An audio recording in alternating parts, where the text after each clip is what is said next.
Welcome back to Jerusalem Dateline. While in France, Theodor Herzl got a glimpse of how far anti-Semitism would go when he witnessed crowds shouting, "Down with the Jews."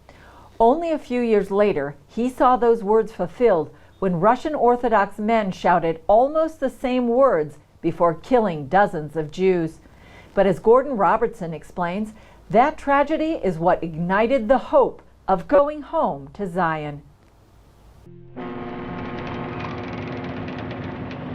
Despite growing health problems, Herzl traveled the globe, trying to get backers for the new state. He went first to Constantinople, then on to Jerusalem in hopes of asking the Ottoman Sultan for land. Then in the spring of 1903, the need for a Jewish state became more urgent than ever, as the world turned its focus on a small town in Russia.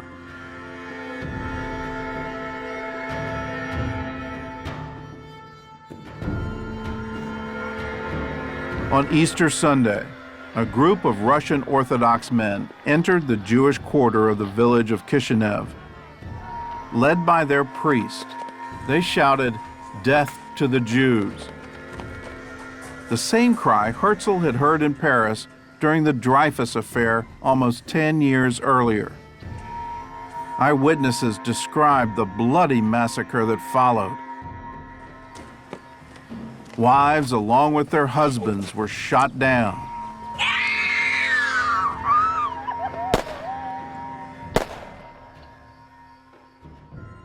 A synagogue worker was killed protecting the Torah with his body.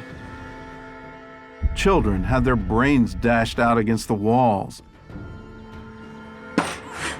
And even babes were snatched from the arms of pleading mothers and hurled through windows.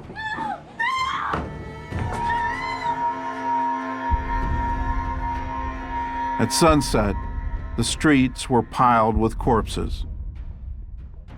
After 3 days, more than 40 Jews were killed, 92 were injured, and more than 700 homes were looted and destroyed.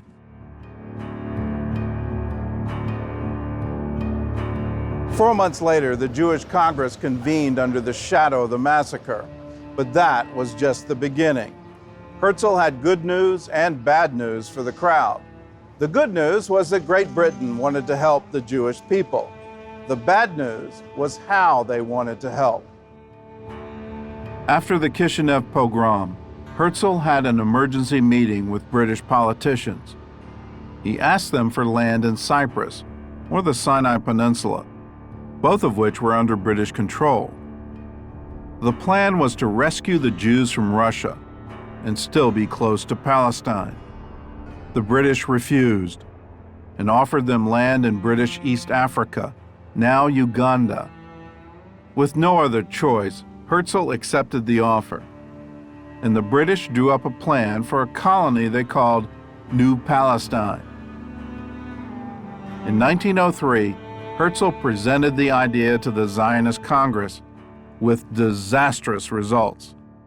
Zionism refers to Zion, and the plan was eventually to have Zion as the homeland. Nobody was giving this up. But for now, we're going to get ourselves a place to hide. It was the delegates from Russia, whom Herzl was trying to protect, who took the news the hardest. They stormed out of the concert hall in protest. Among them was a young man who would become the first president of the new state of Israel, Chaim Weizmann. The Zionists from Russia hated the idea, so they basically mounted a revolution against him and broke his heart, and he had been dealt such a tremendous shock that everybody doesn't take his word for the gospel truth. Herzl closed the Sixth Zionist Congress by raising his right hand and reciting a verse from the Psalms.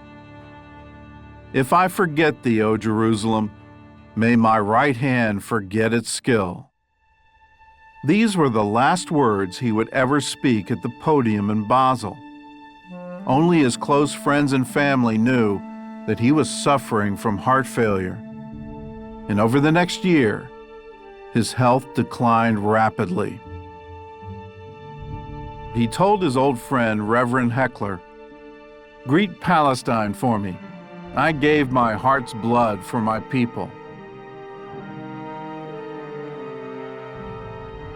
He died the next day. And at his funeral in Vienna, more than 6,000 people gathered to honor the man they had called King of the Jews. In 1949, the new government of Israel honored Herzl's dying request. They brought his remains from Vienna and reburied them here, on a hill overlooking Jerusalem. During his lifetime, Herzl was called everything from a hero to a dreamer to a heretic. But his influence on the Jewish people is undeniable. In the last decade of his life, he gave them something they hadn't had in nearly 2,000 years, the hope of going home.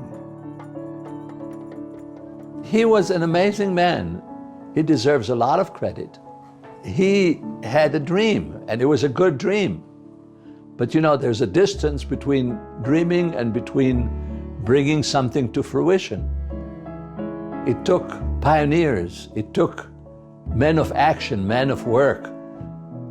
Herzl was, in the words of that wonderful song, the wind beneath their wings.